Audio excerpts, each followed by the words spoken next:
Techniques for using audiovisual aids in presentation.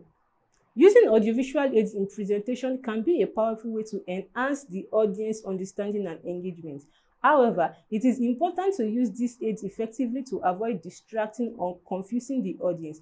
Here are some techniques for using audiovisual aids in presentation. The first one is start with a clear objective. Before using any audiovisual aid, it is important to have a clear objective in mind. What is the message that you want to convey? What is the most effective way to convey that message? By starting with a clear objective, you can choose the appropriate audiovisual aid and design it in a way that supports your message. Another one is keep it simple. One of the most common mistakes when using audiovisual aids is to include too much information or use too many effects. This can distract the audience and reduce the effectiveness of the presentation.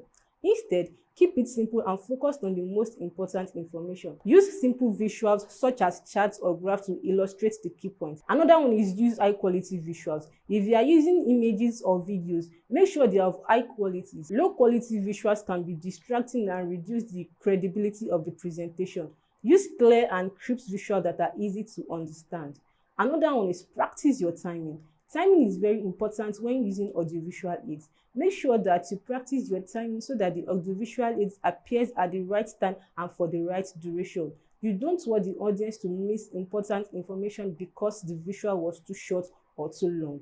Another one is use appropriate transitions. Transitions can be used smoothly between different audiovisual aids. Use appropriate transitions to help the audience understand the relationship between different visuals. Avoid using flashy or distracting transitions that can take the audience attention away from the message.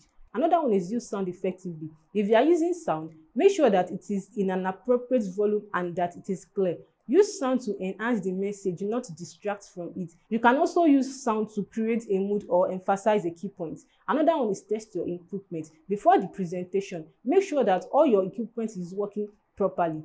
Test your audiovisual aids on the equipment that will be used during the presentation. This will help to avoid technical issues during the presentation. In conclusion, using audiovisual aids can be a powerful way to enhance the effectiveness of a presentation. By starting with a clear objective, keep it simple, use high quality, practicing your timing, using appropriate transition, using sound effects properly, and all other that I've mentioned previously, they can effectively help to create a moment and engage presentation.